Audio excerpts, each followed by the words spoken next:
Bonjour à tous, connaissez-vous la différence entre les animaux et nous? Eh bien tout simplement, les animaux savent parfaitement répondre à leurs besoins et nous, ça fait bien longtemps qu'on a oublié de répondre à nos besoins, en tout cas je parle de besoins fondamentaux. Alors quels sont-ils et comment y répondre au mieux? Et on voit aujourd'hui dans cette vidéo le besoin numéro 1.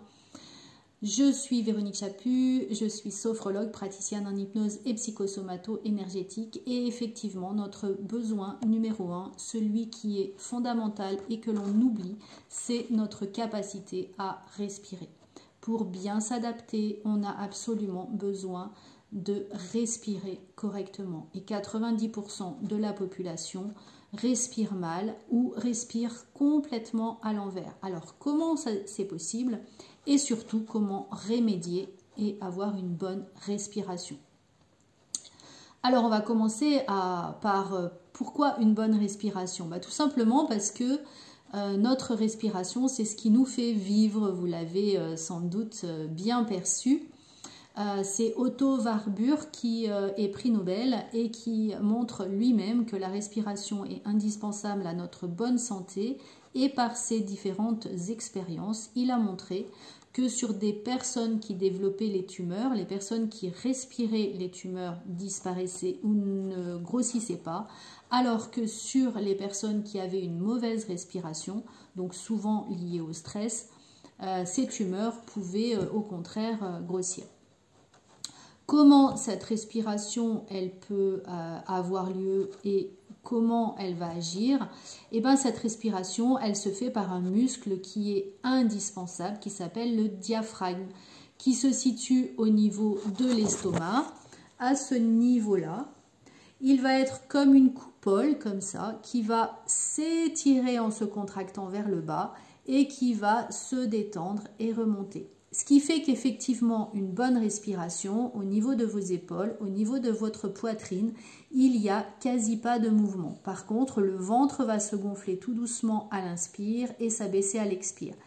Et c'est ce qui nous différencie en tout cas des animaux, c'est que vous ne verrez jamais un animal respirer par les épaules ou par l'avant, mais toujours par le ventre. Vous voyez son ventre qui se gonfle à l'inspire et s'abaisse à l'expire. Les enfants le font aussi et à partir du moment où on commence à marcher, malheureusement notre corps se verticalise, le poids de notre cœur commence à peser sur le diaphragme et puis au fur et à mesure, on va avoir des jugements en tout cas qui vont nous faire rentrer le ventre. Il faut avoir le ventre plat, il faut avoir la ligne. Donc on va se contracter, on va serrer les ceintures. Et du coup, notre pouvoir de respiration ne se fait plus. On peut même voir des personnes qui sont comme ça, tellement elles sont contractées et qu'elles respirent par les épaules. Donc bien entendu ici, les douleurs au niveau des cervicales quand on respire avec les épaules, elles sont énormes puisque ça amène une contrainte supplémentaire. Par contre, plus les épaules vont rester basses, plus votre respiration va glisser dans votre ventre et plus vous allez pouvoir oxygéner votre corps. Alors comment ça fonctionne? On commence déjà à oxygéner son cerveau. On a 60 000 pensées par jour, 10 000 qui ne sont pas automatisées. 15% sont complètement automatisés, on s'en rend même pas compte et plus on va respirer correctement et plus on va pouvoir aller sur des pensées qui sont nouvelles, des pensées créatives et des pensées qui sont positives. Et puis la respiration ne s'arrête pas là puisque bien sûr elle va oxygéner tout le corps. Donc ça veut dire qu'elle va glisser au niveau, plus elle va être basse, plus elle va glisser dans le bas du corps, allégeant justement tout ce qui est problème sanguin au niveau des jambes, varices, cellulite. Mais elle va aussi permettre de pouvoir nettoyer votre foie et votre vésicule biliaire puisque le diaphragme en s'abaissant va venir presser le foie et ça va faire comme une éponge puisque le foie c'est une éponge à toxines et ça presse l'éponge qui va libérer ces toxines dans la lymphe pour pouvoir les évacuer et donc du coup vous allez avoir une bien meilleure digestion, vous allez sécréter de la bile qui va vous permettre de mieux digérer tout ce qui va être protéines et tout ce qui va être bien sûr les lipides en priorité. donc une meilleure digestion. Et puis surtout, cette lymphe, elle va pouvoir se nettoyer correctement et très régulièrement, ce qui va permettre d'amener tous les globules blancs, de vous libérer des déchets. Les globules blancs, c'est l'immunité. Donc ça va vous permettre, par exemple, d'avoir des personnes qui, par une bonne respiration, ne vont pas attraper le Covid, par exemple. Mais ça peut être qu'ils seront beaucoup moins sensibles aux problèmes, en tout cas des bactéries et des virus. Et puis votre intestin qui, lui, va être également comprimé, puisqu'il va être comprimé quand le diaphragme va s'abaisser, donc il va légèrement sortir vers l'avant, mais ça va lui permettre aussi de se nettoyer, vous allez avoir un meilleur transit et vous allez libérer la pression au niveau de vos intestins. Donc que des bienfaits au niveau de cette respiration.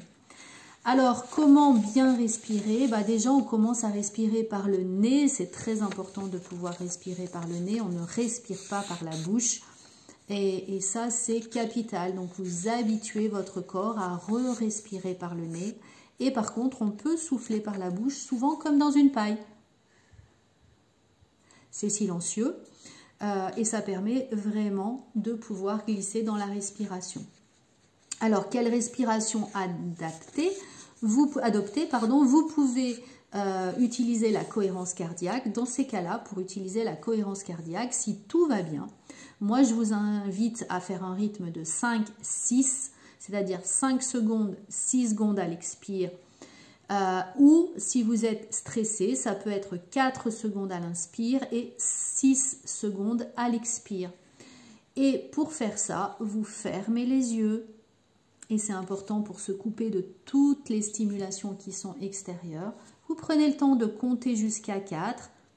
1, 2, 3, 4. Et vous expirez. 1, 2, 3, 4, 5, 6. On recommence. 1, 2, 3, 4.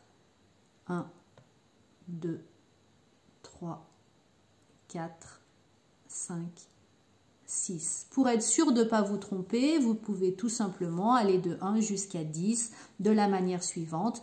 1, 2, 3, 4, c'est l'inspire. 5, 6, 7, 8, 9, 10. Vous êtes sur l'expire. Et ça va vous permettre de pouvoir vraiment drainer, bien respirer, bien aider votre corps à respirer. Et ça va être une respiration qui va plutôt être très calmante. Ce qui est important, c'est de fermer les yeux pour pouvoir être en dehors, à l'intérieur de vous, vraiment dans vos sensations et de ne pas être capté par tout ce qui peut se passer autour.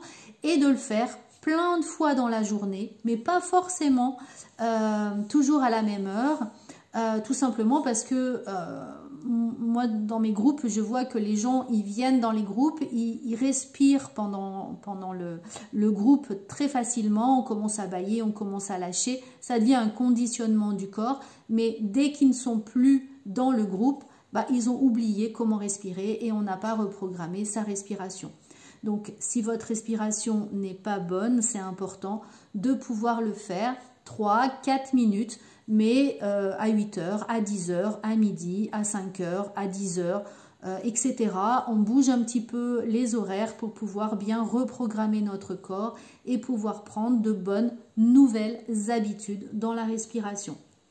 J'espère que cette vidéo vous sera utile, vous permettra de reprogrammer le premier besoin fondamental.